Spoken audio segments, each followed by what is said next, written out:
रात्रि के ध्यान के संबंध में,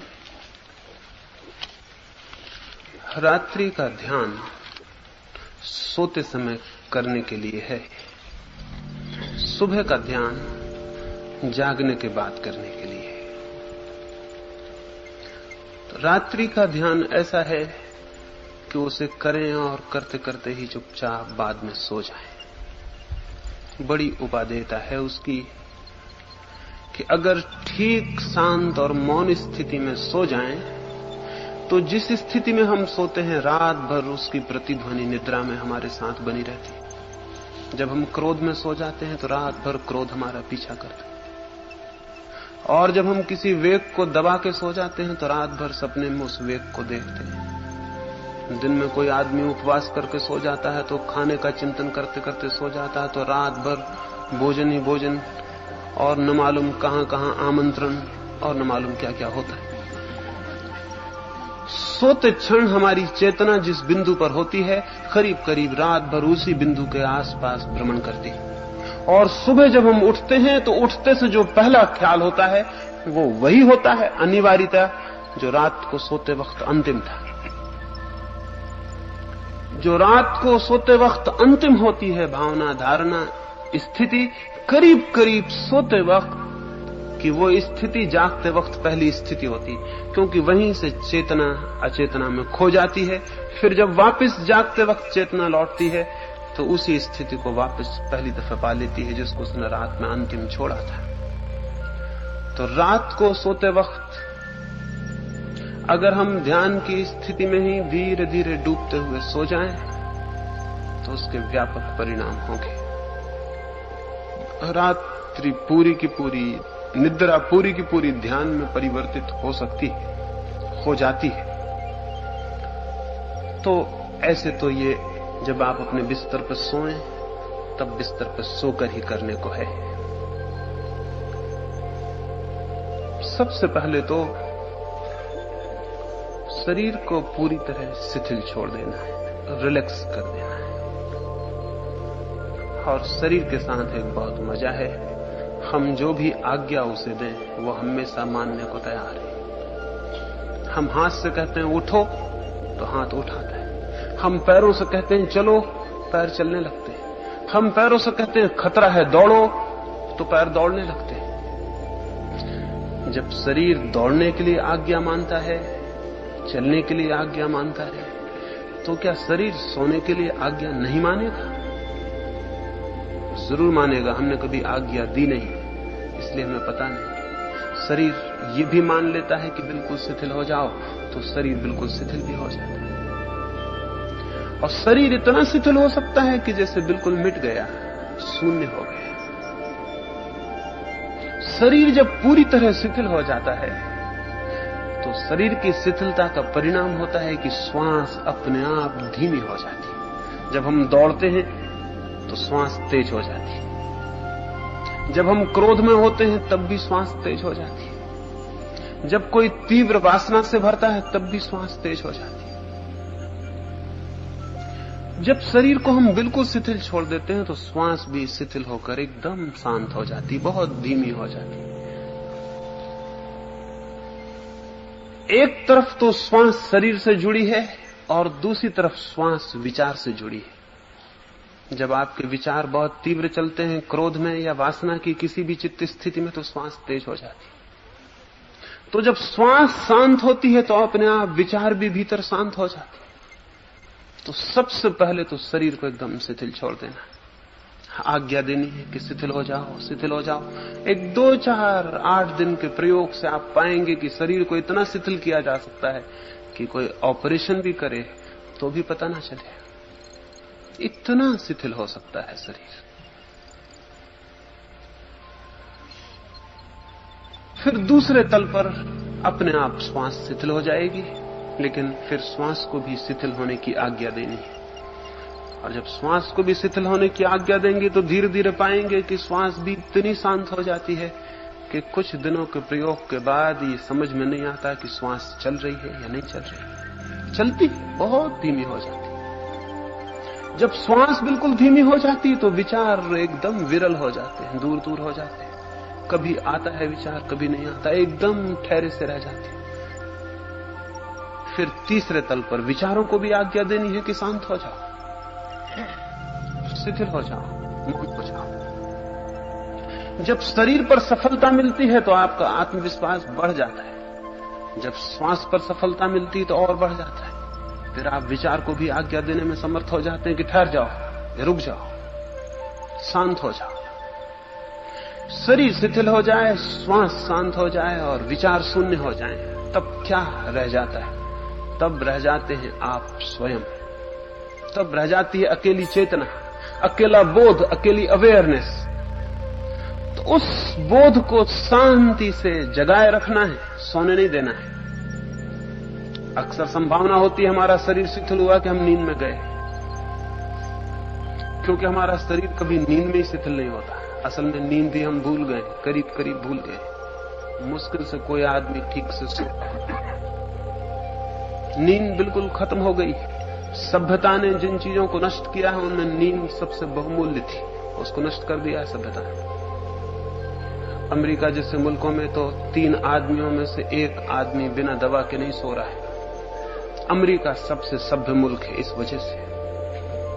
अमेरिका में और सभ्यता आएगी तो फिर 3 में से 3 ही दवा लेके सोएंगे। अभी हम बहुत असभ्य हैं, अभी हम में से कई लोग बिना दवा के सो जाते हैं, लेकिन सभ्यता की दौड़ में हम भी हैं। भगवान ने चाहा तो हम भी जल्दी सभ्य हो जाएंगे और हम भी दवा लेके सोया करेंगे।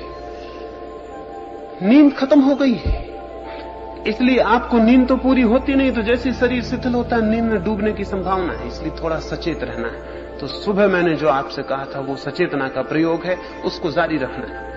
शरीर को सुझाव देना है शिथिल हो जाओ, मन को, विचार को, सबको शिथिल कर देना, लेकिन भीतर कोई भी आवाज सुनाई पड़ रही हो उसके प्रति सचेत बने रहना है। वो सचेतना के लिए मेजरमेंट होगा, नाप होगा कि मैं भी जागा हुआ। भीतर जागते रहना है और सबको सुला देना है, शरीर को सुला देना है, प्राण को सुला देना है, विचार को सुला देना है और खुद जागते रहना है। थोड़ी ही देर में जब ये सब सो जाते हैं तो एक अपूर्व शांति का और आनंद का बोध होना शुरू होता है, एक अपूर्व जागरण अनुभव होता है। तो कोई 15-20 मिनट, आधा घंटा, जितनी देर सुखद हो उस प्रयोग को करें, फिर चुपचाप सो जाएं बिस्तर पर ही। तो उसी शांत मौन स्थिति में रात बीत जाएगी। और अगर एक थोड़े दिन गहरा प्रयोग चला तो आप नींद में भी जानेंगे कि कोई जागा हुआ है।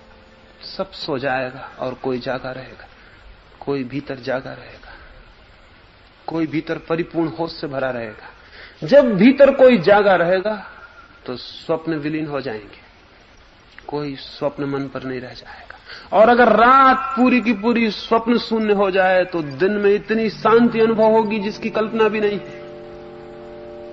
रात के स्वप्न चित्त को कितना उद्विग्न कर जाते हैं, उनका परिणाम पूरे दिन भर शांत रहता है। दिन भर एक भीतर कोई शीतल और कोई शांत केंद्र बना रहेगा, सब चलता रहेगा और भीतर कुछ शांत रहेगा। तो इधर भी इस प्रयोग को अभी हम प्रयोग के लिए करेंगे, फिर तो आप लौट के जहां सोने जाएंगे अभी वहां उसको करेंगे। यहां क्या सोना संभव हो सकेगा? अगर लोग थोड़े दूर फैल जाएंगे तब तो आप लेट के कर सकते हैं, अन्यथा फिर बैठ के ही करना पड़ेगा। बैठ के करने पर भी काफी दूर हो जाना जरूरी है, क्योंकि कुछ लोग बैठेंगे तो भी गिर जाएंगे। तो इसलिए काफी दूर दूर हो जाएं। जो सो सकते हो वो तो दूर हट के कहीं सो जाएं। सबसे सुखद तो ये होगा कि वो सो के ही करें, ताकि वो जब कमरे पे करेंगे तो उनको ठीक ठीक अनुभव हो जाए कि क्या करना है। लेकिन जिन लोगों को सोने में थोड़ी अड़चन हो, बैठने में थोड़ा अच्छा लगता हो, तो वो बैठे, लेकिन वो भी इतने दूर बैठे क्योंकि उनमें से कुछ लोग गिरेंगे, वो किसी के ऊपर गिर जाएंगे तो तकलीफ होगी। दूर दूर हट जाएं। एक तो आत्मसम्मोहन होता है जिसे हम कहें पॉजिटिव हिप्नोसिस, जिसमें हम किसी चीज के लिए कल्पना करना शुरू करते हैं और किसी चीज का आकार बनाते हैं और किसी आकार के प्रति अपने को मोहित करते हैं। दूसरा होता है नेगेटिव हिप्नोसिस, जिसमें हम कोई आकार नहीं बनाते बल्कि बने हुए आकारों को गिरा देते हैं, सब आकार गिरा देते हैं और जब सब आकार गिर जाते हैं तो हम अकेले ही बच जाते हैं। हम सारे लोग सम्मोहित हैं, इसलिए ध्यान में जिस सम्मोहन का प्रयोग हम करते हैं वो हिप्नोसिस न होकर डी हिप्नोसिस है। हम सम्मोहित हैं। हमारा दुख, हमारी चिंता, हमारी अशांति एक तरह का सम्मोहन ही है जिसमें हमने अपने आप को डुबा रखा है। इसको तोड़ना है, पीछे लौटना है। तो ये सम्मोहित जो अवस्था है इसे तोड़ना होगा। जैसे एक आदमी को एक कांटा लग जाए तो उस कांटे को निकालने के लिए वो दूसरा कांटा ले आए। कोई उससे कहे कि आप ये क्या पागलपन कर रहे हो, एक कांटा वैसे ही लगा है, अब आप दूसरा और ला रहे हो, ये दूसरा भी तो कांटा ही है। वो कहेगा निश्चित ही दूसरा भी कांटा है, लेकिन पहले को इससे मुझे निकालना है। वो पहले कांटे को दूसरे कांटे से निकाले। गलती तो तब होगी जब दूसरे कांटे को वो पहले कांटे के घाव में रख ले, तो फिर गलती हो जाएगी। लेकिन अगर वो दूसरे कांटे को भी पहले कांटे के साथ फेंक दे तो फिर कोई गलती नहीं। तो जब तक आप अशांत हैं तब तक ध्यान के प्रयोग का मतलब है। जिस दिन आप शांत हो जाएंगे उस दिन ध्यान का प्रयोग तो फेंक देना, उसको कोई ढो थोड़ी करना है।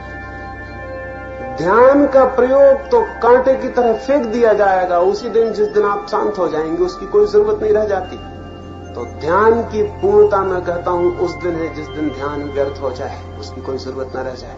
उस दिन चित्त हो गया शांत, कांटा निकल गया तो दूसरे कांटे को भी फेंक देंगे, उसकी कोई जरूरत नहीं। वो केवल हमारे चित्त की जो अशांति है, और वो अशांति हमने एक तरह से सुझाव दे दे के अपने भीतर खड़ी कर रखी है, उसको हम विसर्जित कर देंगे।